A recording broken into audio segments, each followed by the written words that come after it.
I'm a living testimony. Oh, oh, I'm a living testimony. Oh, oh.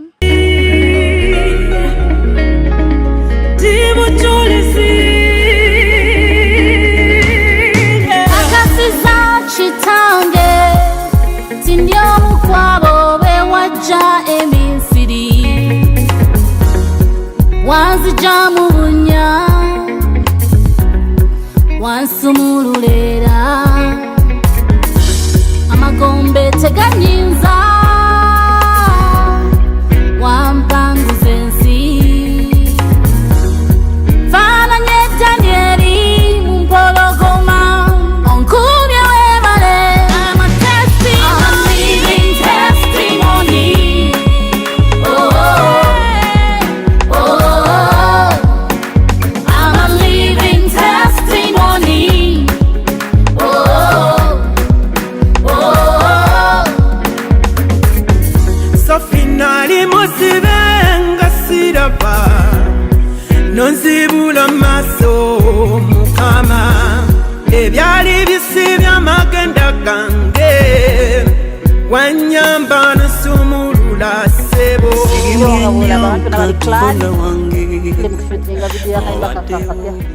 living testimony. Akayimba abantu balabye abanyumye tubanyumye nnyo era tusuubira kigenda coming out very nicely. Abantu balindirira Akayimba. Olimba lwange abayimbi banyimbiddeko nga bagezako kunkulisa bulwadde. Wawandiika? Sinze nawandiika. In fact Javan Bizindo oyo yasingamu omukono omunene naye nga abamu baali bajja bewandiikira. Oluyimba lw'osoose okukola kuva wava mu lwadde? Oluyimba lw'osoose okukola. Tugambe nti wayimbidde Mukama just kuyimbira Mukama oba wakomyewo mu music? Nayimbidde Mukama mu music simuvangamu lwakuba mbadde nalwalamu naye kati nayimbidde Mukama. Okay, tusuubire ki kuba wakomyewo obubonye bulungi? Era nga bw'olabye ekintu kigenda beera massive. Basibire ebintu ebirungi byokka. Mulimu era ndina mu studio nina akayimba kenkola kala era ka Mukama bakayita nkusaba kuba nange. Muluyimba luno mulimu ani nani? Mulimu abayimbi bangi era nga bwebalabye akwala batasobodde kujja wano naye nga bajja kubeera mu video bajja bafuna ku time yaabwe nga bwamanyi fena tetukwasaganya skedi n'okufunako bano benfunyeeko okyebagiza Mukama. Naye abayimbi mulimu Sasha Brighton, mulimu Aida Mugo, mulimu Javan Luzinda, mulimu George Treasure, mulimu Papa Misa Kitamakula tasobodde kujja, Sophie Gombia, she's on her way, Mami Katolu Bwama, Maureen Nantume tasobodde alina omukolo gwaliko, Mary Bata, mulimu Mumi Masembe naye yatukubye raga, mulimu Henry Mwanje, Bata jangwa, mulimu Maureen Kabasita, mulimu Becky Brisson, bali abaana bali bakyali bapya ne Sheila Sessions kubanga bwe nantaddeemu abamanyikiddwa bokka bandigambye twefaako ffekka abali established. That's why abasajja abayimbi abasajja tebaliimu nnyo kiki? Mwebali nnyo mwebaja balabye Mwanje, Javan Masembe, Treasure, mulimu Papa Semakula adduka agenda kasanda kati ni jangu katumubuuzeeko omukyalo yagala kuludduka omukyalo ira kalendo nayadduka agenda Masaka. Mami tusanze okulaba nange nsanyusa obbasanga muwoomye mwebale kusiima kitiibwa kyange mwebale kuyimbirako. Omanyi munange olaba ffe tuli baweereza ba Mukama Katonda era yatuyita kumuweereza. So kati eno veso Katonda mwe yayisa eddoboozi okutukoowoola tumusinze kuba ekyamazima tuli living testimony. Katonda atujje wala, Katonda awonyeza Eva, Katonda yawonya Eva. So tuyina ensonga zaffe okuweereza Katonda. So tetuyimbira Eva ye teyayambye ffe wabula kyekiseera abantu bonna bategeere Katonda kubanga ekyamazima ffenna tuli bujulizi. Naribata Put your hands up in the air. Yeah. Lala birinde. Subscribing balinde ka video kagenda kubera ku YouTube ya Eva kajabeerako Yeah. banaye mu subscribing kanyabo fena tukibeeremu ate ne Mary Bat Music wali SB4 Migoso. Mbadde nkatutta ate sivaayo wano. Tuyitira omulala. Laila, bambi jangu mbeereko muneno bambi. Please. Gwaddako. Video ye wedde, what's next? Video wedde. Nga bwe nkugambye. Maureen, you come please. I'm coming. Bambi. Abadongo. Dubbing. Dubbing. What is next? Hey. I said I'm in studio. I'm working on a single. It's called Kusaba Kuba Nange. Tuba twetagayo ffe ng'abalabi oba abawagizi kalonki oba ka concert. Nga Mukama ye mubeezi. Tulinde lockdown eggwe. Inshallah. Wamugyewo ono. Ono ye baba tafunika. Natafunika, but I'm so glad she's here. Ngamba nsanyusa okukula wasewo. Leila Kayondo. Otubuzeeko ku mutima. Mwebale kuwagira SB4. Yeah, nze nange eno TV njiraba. Oba omutimbagano. Ngulaba. Yes. So thank you for promoting artists. Si bantu bokka mwebale kubeererawo abantu bonna abeetaaga obuyambi ne mugenda ne mubayamba ne mulaga abantu abala ensi yonna ne basobola okuba nga babayamba. Tukwaniriza mu luyimba lwaffe luno. Testimony. Evelyn mukwano gwange. So tomunyaniriza wabula mutwaniriza. She's my friend, she's a family. Era Evelyn we alwala mabegaka osijjukira when naye bwe yalwala nalumwa nnyo asobola kunjulira namukubira nemuchekingako era namusabira nnyo nampeereza n'akasente yesale bubi. So nensanyuka nnyo bwe yadda engulu kati bwe yaŋŋamba nti no nina akayimba kali about God. Yeah. Kwegamba nasanyuka nnyo na had to come and be a part of this project. Why? Because manyi nti buli kimu kibeerawo lwa Katonda. Pati kijoyimbyemu. Nyimbyemu akayimba, I mean kavas, over the lines that you will hear. Yesu njagala, Yesu dagala, Lion of Judah. Olori, I mean, ezo lines enayimba, tezina kubako any kind of explanation. Kubanga Yesu dagala. Yeah. Ate Yesu anjagala, and is a Lion of Judah. Yes. So echange tekiriko gamba mbono tunyonyole ti Evelyn yakiwanika nga ategeeza kichange kyeyogerera. Okay. Ngenda kukusaba oweyo Evelyn obako obusembayo. Nti mwagala nnyo yebale kulwana. Omanyi nti omuntu ayinza okubanga ayina embeera gy'ayitamu ngolowooza mbu Evelyn Lagu, Evelyn Lava akiyitamu ekaweka naye wakivaamu oba engeri gyakidiringamu, the way she deals with it or the way he deals with it. Now that she's your friend or family member or relative, kina engeri gye tukencouraginga mugamba Evelyn yatuuka n'alwala ne batuuka ne bamutujja muli n'eddwaliro ne bamutwala mu lirala ne bamubika naye n'alwana. Omwana we n'avaayo n'ayogera n'agamba nti omwana wange maama mulwadde nali eyo nga numwa kati olunaku lwe yavaayo abamuyambako bonna whether it was government or friends, personal friends, kubanga navaayo nga mpulira nti no papa Semakula yamuyamba abantu bangi nnyo abamu kati wenjogera amannya nyizo gerabira nasanyuka nnyo naye nga mbatadde emabbali kubanga nti no bamuyamba naye nga y'omuntu she fought not for only herself but she fought for her family. Omwana wo babaana be ng'omuntu n'alwanirira n'abayimbi kubanga nze Evelyn ebitu byonna mbadde mpitamu y'omuntu ankubira n'aŋŋamba leero tokola interview, leero tolwana, leero sirika, nankubira n'aŋŋamba ate lwaki jjo tewayogedde ng'owadde olina okwogera. So omuntu bayinza okuba tebalama nnyimba ze ku TV oba tebaziwulira ku radio, but this is a woman that is so motivational, or she inspires so many artists that will tell you. Nze simanyi lwaki ne presidential babita batya presidential advisor tudde ku bya presidential advisor naye eno ekibiina ky'abayimbi bakiyita batya uma lwaki simanyi lwaki Sophie teyakiwoono kubanga y'omukazi ajja okugamba nti leero sirika ate leero yogera leero ngenda mu ddwaliro leero sirika. So she inspires me a lot. I love her the way gracefully she grows in the music industry. Mwagala nnyo. So kana akayimba njagala abantu bakaagale era naawe SB4 kateekeyo ku mikutu gy'abayimba bakalabe. Akayimba kano bakalabe nga Evelyn is telling her story, but not only her story, but she's telling her story for so many artists fabati okwogera. Fabati okwogera naye n'atwogerera mu luyimba. Yes. Okay, tweyanziza nnyo. Side zeno waliyo Morini. I love you too. Alright. Hey. Mpa Morini. Morini Anti jama. anali kukola gunji tajaba. Gendo musange wali. Kitegedde. Menga kuteeka. Tangu kuteeka. Okay, side zeno tunayo Morini. Kama shimpesha kwa nabbi. Abantu nga bashimpise nnyo olwaleero. Wanabbi. Oy. Oba wafuuse nabbi. Sinnaba naye Mukama ashampesa. Tusosokola Morini. Nange nsanyusa okubalaba. Akayimba kalungi. Kasufu. Kaweweeza omwoyo. Kazaamu amaanyi. Supposed to be the song of the year actually. It should be. I support you. Baluga nti gwe walutandise. Gwe katandika. Omumanyi? Intro. Anti munange nali nsanyusa nnyo nga Eva awonye. So bwe yagala tugende mu studio nze yasookayo.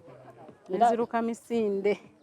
Nentandika nga abalala banajja naye kino kirina okujjumbirwa. Omwana teyampamu yadde obuzibu. Eno tewali yampa buzibu.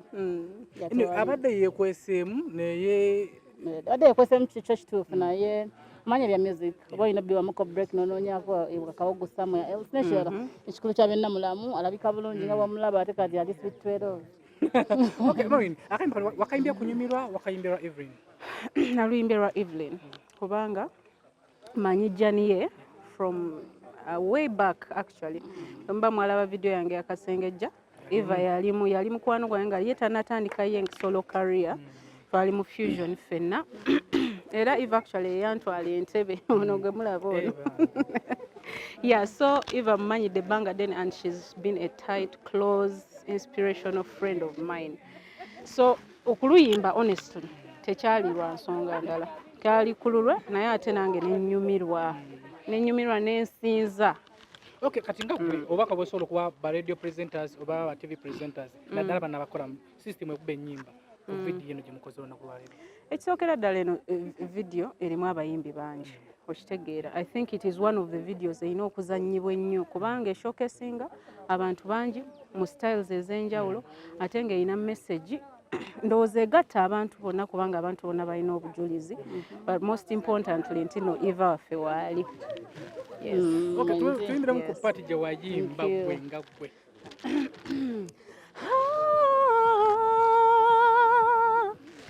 Testimony. Ndibujulizi. Yeah. Kojja. Okuyinza naye lwalejja kukkiriza. Olina akayimba akapya ku skirt tulaye nga washutinze video. Akayimba nakalabye katabu. Okogerako ki? Akayimba kalungi kasanyusa. Henry. Kwegambera mbadde nsaba era nako mukajjumbire naluno naluli kubanga nange njagala kubanga akoze comeback. So kusikaati. Okay, twayanziza twabire manager Abitex. Manager Abitex yashirema. Nakikwasiza Okay, mukulu wali eno. My brother. My sister, hi. Sokola. This is Sokola brother. Obulambo oli buti. Goddako George. Nawe mwoli mu video. Tulina okubeera mono Eva. Nze wali nga bambi akyali mulwadde nagenda nemulambulako. Nagenda nemulambula nemugamba Eva ogenda kuwona mu linnya lya Yesu ojja kuwona mu mbeera yonna. So neva era nga mmanya ajja kuba ki fine. Era Mukama nakola bulungi Eva n'aba fine. Kati bwe yankubira n'angamba Henry jangu akayimba kange njagala kwebaza Katonda okubeera nga ndikkirya kati. Oba kitegeera nasitukirawo yadde okumuddamu yadde ekigambo nti oba ki. Wayimbye party ki? Nayimbye party awo Yesu anjagala Yesu dagala Lion of Judah ekanvimbe anjagala Yesu dagala Lion of Judah. Okay, gwenga nenda kusaba obubaka ba promoter batambuza music na dark ground ku luyimba luno. Ba promoter abali ku ground ng'omanyi Mukama akubeereddewo luno luyimba bye tuyimba tubiyimbira ggwe naawe ogambe Yesu anjagala Yesu daggala Lion of Judah. Oba okitegeera weeteke mu ngatto za Eva, weeteke mu ngatto za Henry Mwanje, weeteke mu ngatto za Giovanni, naawe oluyimba lukunyumire ate olutambuze oluwe ne munno lutuuke ku buli muntu tusobole okwebaza Mukama Katonda kubanga ate era atubeereddewo nnyo mu COVID ne tubanga na kale tuli balamu. Okay, toyenza jojalo. Jovan next. Oluyimba luno olukolebwa Omwami Giovanni oyo. Giovanni Akirimu nnyo omwami Treasure. Giovanni alina ebizibu. Olaba akada. Yakakazi. Manyi nti nno osobola okugejja kitwalira emyezi mukaaga okugejja naye ennaku bbiri oba okoze. Okitegeera. Nga nze sigejjanga kate sikoggangako kano kasayizi keeko obulamu bwaddala bwaddala ddala. Luno oluyimba lukwatako nnyo mu kaseera kano k'oliko. Kolimu ate si kano kokka abula naye mabega yonna. Oluyimba yaluwandiika okusingira ddala. In fact namukubira ne mugamba Jovan, I have this idea. Tukoze tutya nangamba ze wendi ngenda kuyiiya munaye tewali wano muntu yankalubiriza kyeneebaliza Katonda. Katukawaza okuwandika oluyimba. Gwe wayimba mu paati ki? Pati mweri just bategere bagenda ku YouTube channel yange. Bajja kwenda bakiraba. Oluyimba bajja era bajja olira luzinda ng'ayimba okitegeera we bityo. Oluyimba luno waluwandika nga kunyumirwa kwozayoza Evelyn Lwadde. Kakati olaba abantu ffenna tuyita mu bizibu ebingi naye nzewo ekyankwatirako nendaba nga tetulinange tusobola kwebaza Katonda lwa Evelyn Lagu kuba abamu ab'emitima egy'ettabbu egy'ekko baateekayo posting egamba Evelyn Lagu is no more. Naye nga someone who is no more is here with you. Olunaku lwennyini ate abalala ne bateekayo Evelyn Lagu atambula. Ngenda okulaba nga ate eyokusatu posti nga bandaga Evelyn Lagu ng'ava mu ddwaliro. Ne ngamba Evelyn Lagu afudde atambula. Nga sikitegeera. Ebikusobera. Ya kati era Evelyn Lagu yava mu ddwaliro yankubira kasina Giovanni wawe ekintu bwe kine bwe kiti tukoze tutya ne mugamba gwe tofaayo gwe noonya bayimbi tutandike omulimu. Okay, gwe ku luyimba luno olaba lukuwasuubi ki gwenga gwe? Nze buwanguzi bwereere. Yes, kuba bwe ntunulamu Evelyn gye yava kyefaananyirizaako ate nange gwe tomanyi kyekitegeeza omuntu okubanga otunula ng'ogenda mu kufa bw'oti. Nze accident yali entutte eyettabwe nnyo naye saafunako yadde ebbwa ettono bwe riti awo otiira Katonda. Okay, obaka obusembayo okuva muvubuka munnaffe bw'osobola okugamba omuntu ali ng'ayina obuzibu bw'ayitamu obw'enjawulo ne weesanga muvubuka ng'amusibye omwana atali wuwe. Kati nze obubaka bwe nja okugamba omuntu oba nga bw'okyogedde nti nga bamusibye omwana ng'atali wuwe lenganze bwe kiri n'ate nze ekyo sikitwala nga kinene okunsiba omwana atali wange nsobola omulabirira mu maaso eyo ate nensasuza bannyini we naye ekyo si yensonga mu bulamu buli ky'oliyitamu mu nsi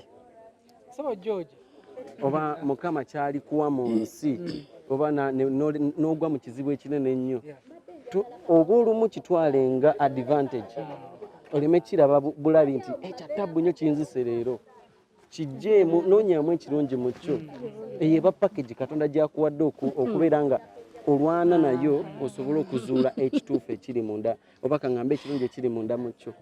So weewale nnyo ekibi ekikirimu okukaabya otunuulire ekirungi ky'oba otwalako kyokka oba okitegeera bwe kityo nti nze leero bw'ogamba mbuno Giovanni kino Giovanni bamukoze gwe bw'ogamba eyo oba bw'otuusaako amawulire agange onnyamba kuntunda oba okitegeera bw'ogamba Evelyn Lagu nti nno Evelyn Lagu is no more oyinza okukyogera ng'olaba omukubye ke n'ogenda ne weewaana yes n'ofuna likes naye likes z'ofuna abantu bagenda kulaba Evelyn Lagu bamunoonye oba okitegeera omwongera mileage bw'avaayo ne bamulaba nti tafudde ensi ng'egamba makikazi kyattu oba kitegeera mwajja luno oluyimba leero nze lweŋŋamba nti it's a hit song because oluyimba luno luli blessed by God so many people here buli omu alwana oluyimba luno olukole. Okay, naffe nga SB4 Media tugenda kulwana tugenda kufuba okola nga bwe tusobola okubeera nga luno oluyimba lukolera ddala. Saidi eri tunayo omukulu ono George. Tusobola okulaba George. Sikyakoye nnyo. Sikoye ndikiriya. Ye producer. Ono ye producer. Ne parts ezimu dateramuko. Producer atenga ate ayimba bulungi. Era simanyi nakumanya batagenda ku Can Records kyemuliko. George, oluyimba tukulabe mu video mwoli ate tukumanyidde side ya producinga. Ekinyegenyegwa kijjawo. Ekinyegenyege Eve yankubira essimu nangamba ayagala kujja ku recordinga nangamba ne oluyimba lugamba for all stars. So nambuulira title nansindikira Luzinda Jovan najja netutuula wamu netugamba okay. Jovan naleeta idea ye naleeta idea yange ne Eve netuzigatta netukaminga up with something of that kind. Naye oluyimba nange saamanya tuliyinza okubeera lunene bwe luti naye akyamazima abantu bayimba bulungi ba artists b'amaanyi oluyimba lulina vibe naye ne bw'oluli olya nga you can hear it over and over again. Baproducer batera okufuna obuzibu mu kuproducinga All Stars. Abayimba bamu beebuzaabuza. Era bwe biri. Buzibu ki wewasaza mu luyimba? Era nga bw'okyogedde nti gwowadde program osobola n'agamba nzija enkya n'atajja. Oluyimba luno ndowooza amaloboozi gokka kwanza naye maze okukola media track ne abayimbi okujja ndowooza bagira omwezi mulamba ono bwajjeomu ne wayita ennaku 3 n'omala najja era Evelyn mukazi w'amaanyi bw'aba nga asobodde okuleeta abano bonna abantu ekyamazima there is something God is doing. Walokola mu studio kikozi Can Records ew'omusime Mr. Kisemakola okuba wali ku Papa's Sport Papa yimale mu luyimbo video afunyemu ndowooza obuzibu abadde alina wagenzo ziika naye tujja mufuna. Okay, tweyanziza nnyo. Saidi eno tulinayo omukyala bamuyita Shira Sechanzi. Wakabi. Shira Sechanzi kakateeke wano sikulumako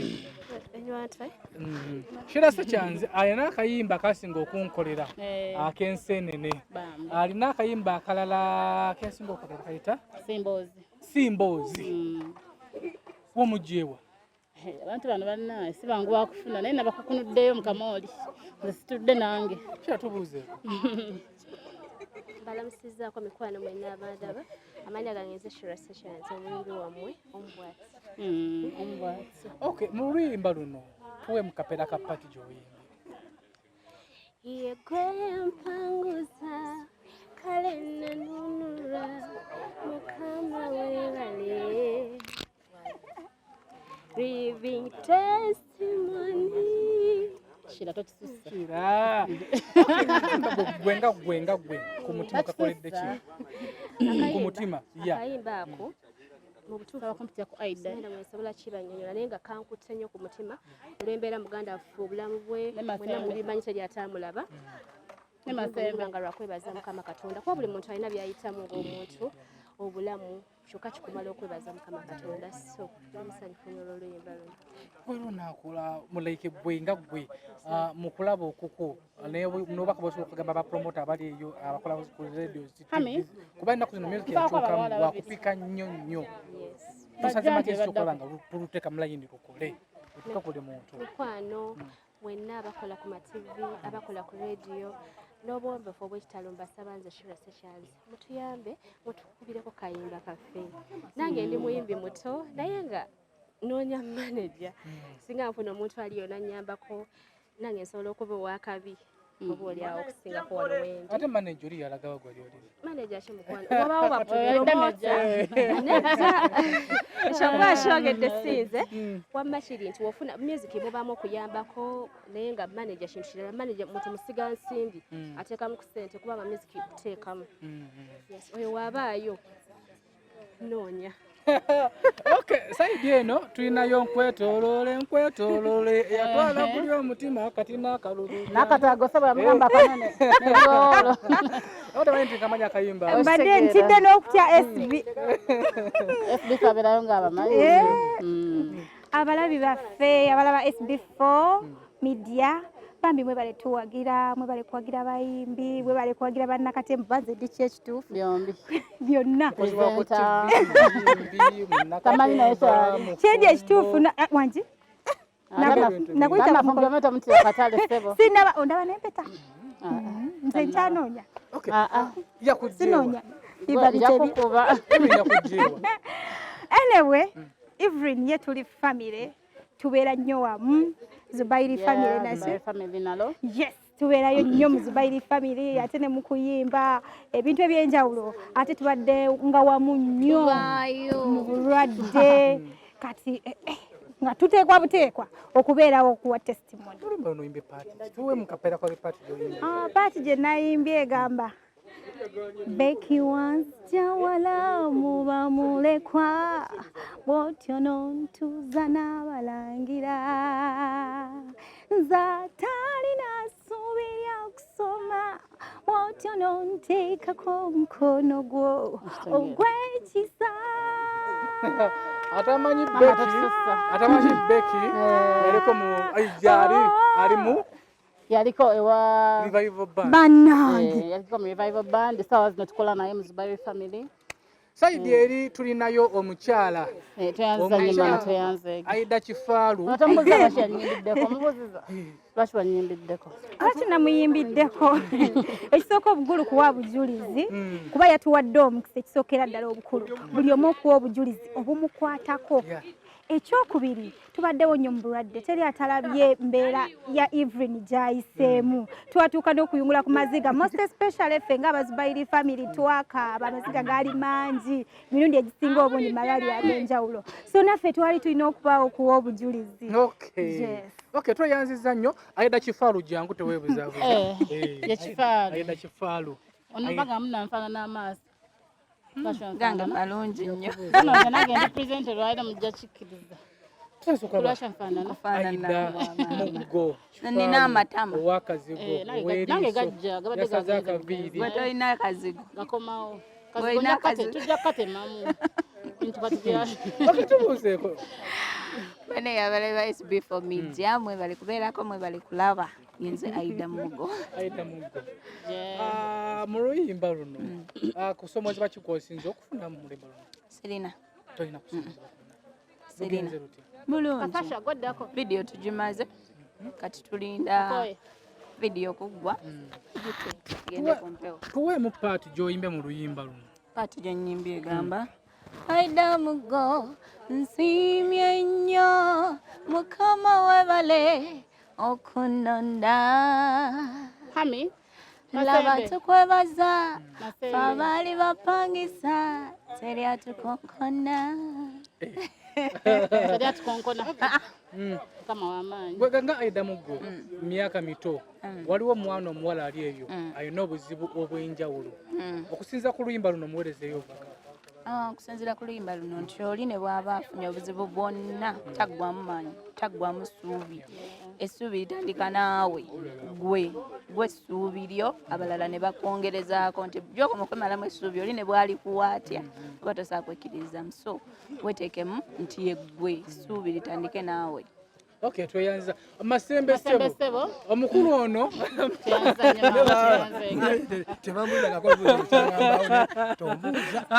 sigenda kuwulira ngenda hakati mbuza byabufuza n'ebya TV walayo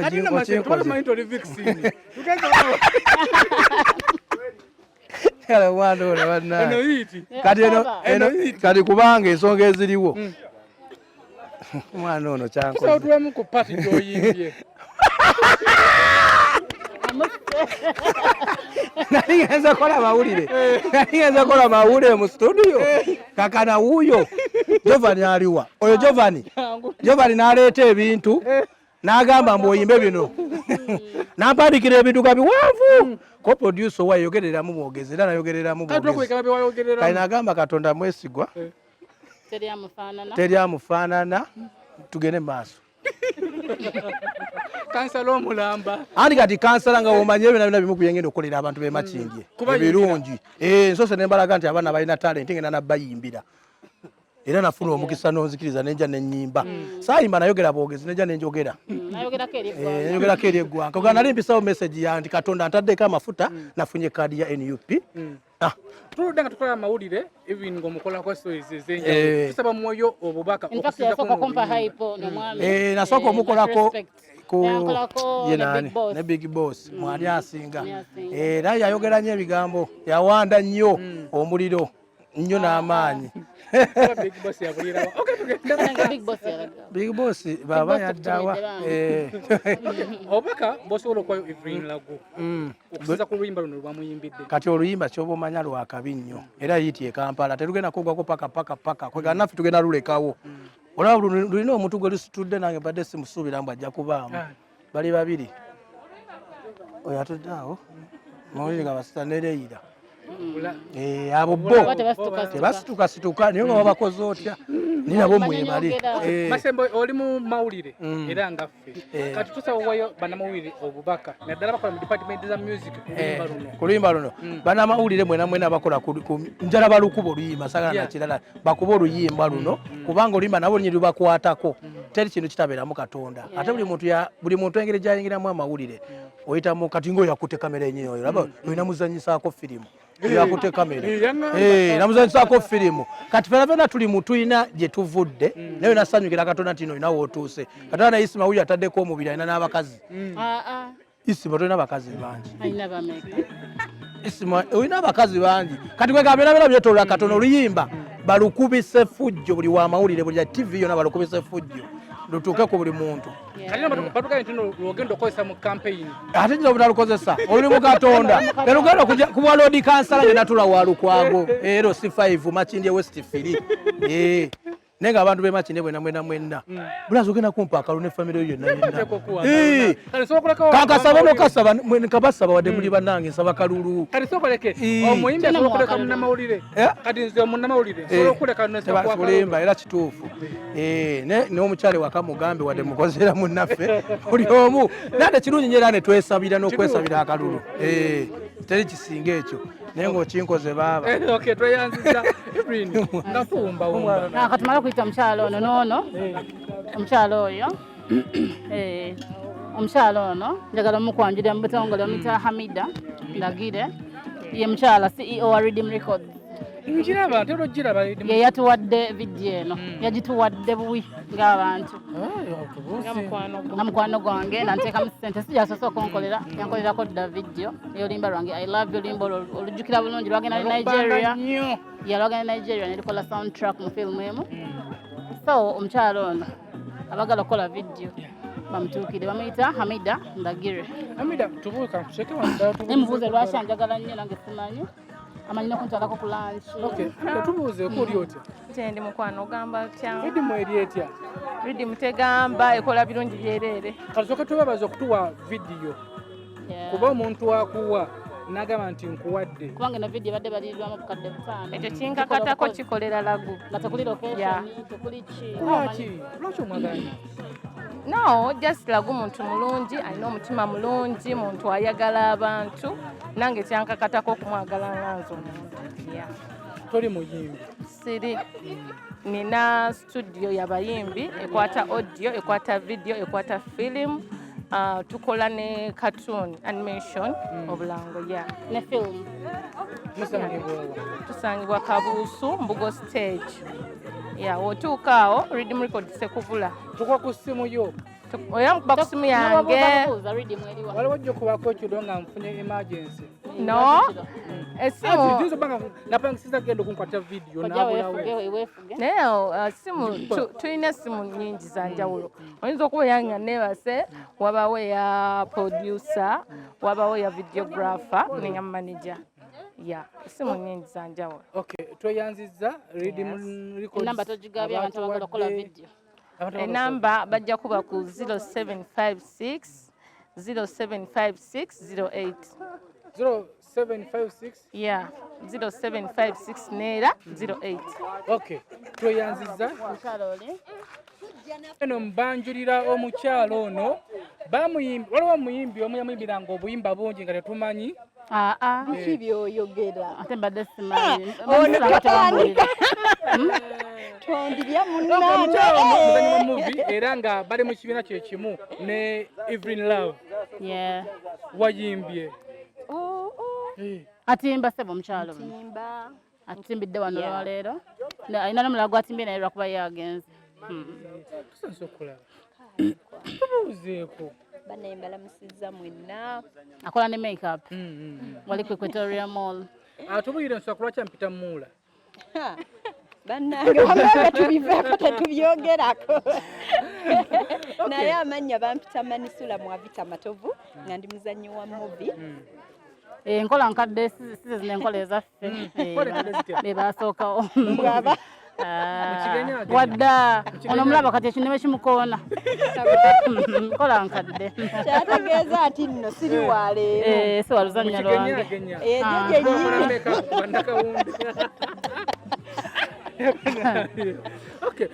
naye nga Manisula muluddewo bambi badde nnungi nnyo nnyo nnyo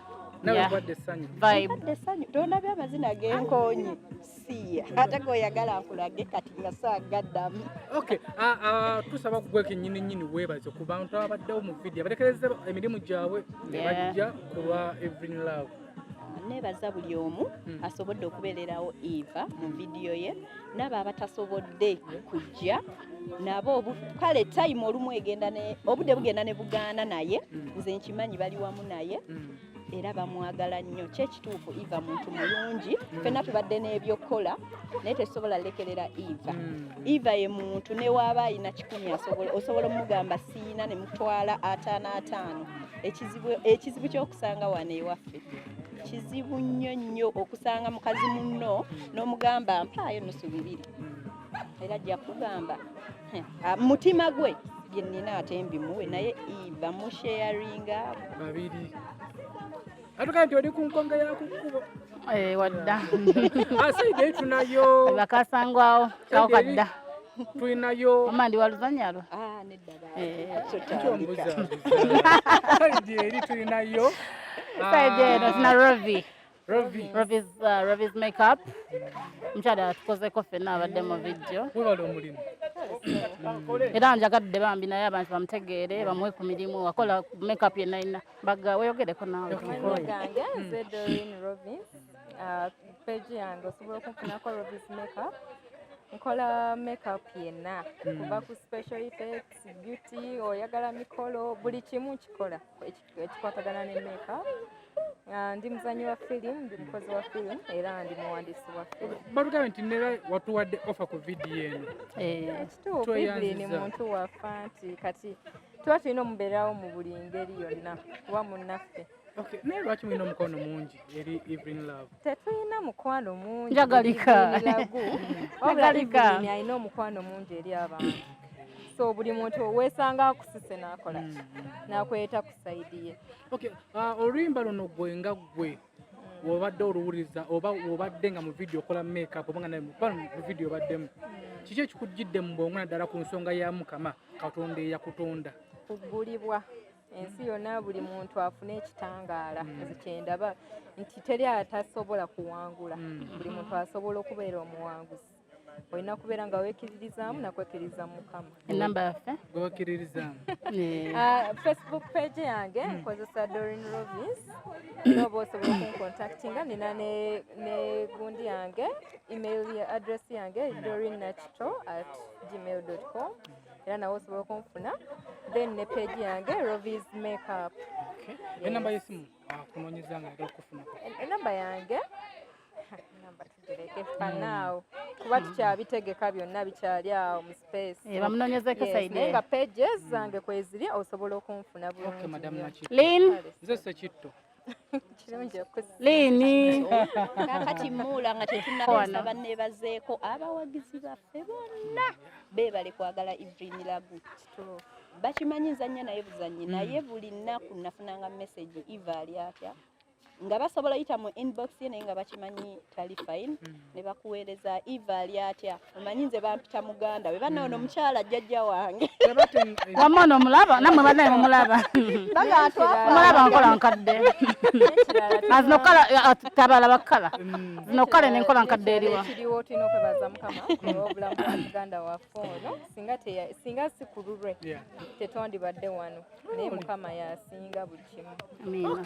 Omukulu teyanze saidi eno tulinayo omukulu Lindije ono omulaba namuweereza message kiro kwosajja ne mugamba alina shooting naye neetaagawo DJ mu shooting kati njagala okwata entwalayo yonna mixer simanya biki obireeta ate sina yaddola ekikumi nagamba siddamu badde ndi wano ku makyanga tuusi webala omutima ogwo waba DJ nga sibangu yadde ekisooka sizoni eno tebakyakola tebakola tewali alina transport omujje wali DJ transport of course era katwabaawo ebintu ebiriko favor omukyalo ono aliko favor ge mazima nange simanyi gye namugye naye nalabidde awo nga already mulina nensobola okujja okuficaringa mu video shoot ye kati gwe nga DJ ogenda tuwaayo obubaka bwosobola okugamba ba DJ abali eyo ku luyimba luno balukubye batya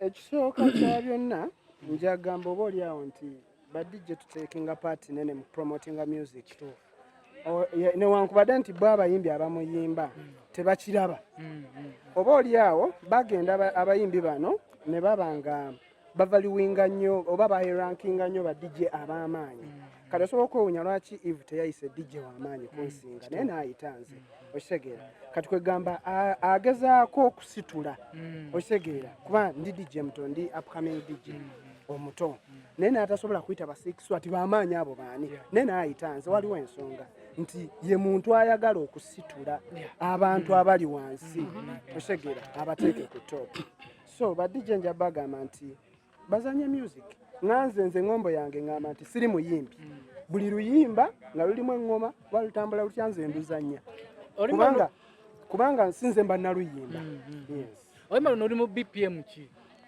BPM yalwo luli around 109 kati which means gwe nawe na DJ ali eyo woyingirako mu 105 107 108 lowooza ku luyimba luno living testimony luyimba lukola nnyo buli wamu lujjakola ne mubaala lujjakola nga bw'oza oluyimba lwa Sinach baluyita batya I know who I am nde lulimu styles ezo tweyanziza nnyo Lin DJ tagabye kanamba ke in case omwetaaga ku birthday any ceremony ajja n'entwala ye yonna era birthday gakyakola ne birthday zigenda mu maaso birthday zitambula okwanjula nabino bijja kuggwa embaga tuzikola house parties byonna tubikola akwagadde anjagadde actually osobola ogenda ku social media platforms zonna DJ Lin Yugi Facebook Instagram Twitter ne YouTube then oba WhatsApp me on 075 6806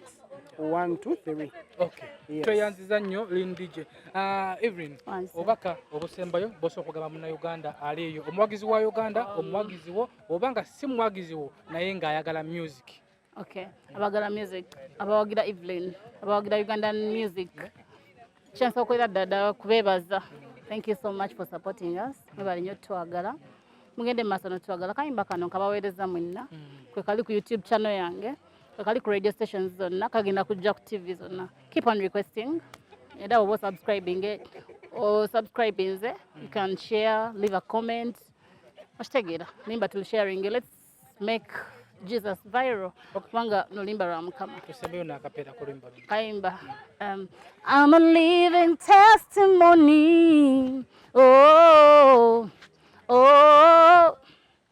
I'm a living testimony tweyanzege omala akoze ku kamera nga bulijjo ono nabera muwala wange lwakuba waliwo ebyasoba era kwato kyantwala out baki kasa tuvudde mu video shoot tugenda out tugenda Dubai tugendewa tweyanziza nnyo abawagizi baffe SB4 MEDIA subscribe likinga sharinga akatambi kano sharinga video eno etukeko ku buli muntu kkiriza nti gwe naye gwe ali eyo oli living testimony. Okay, twagala Akayimba kano bannange, twagale Evelyn Lagu. Twagala music wa Uganda. Bera bulungi, weraba.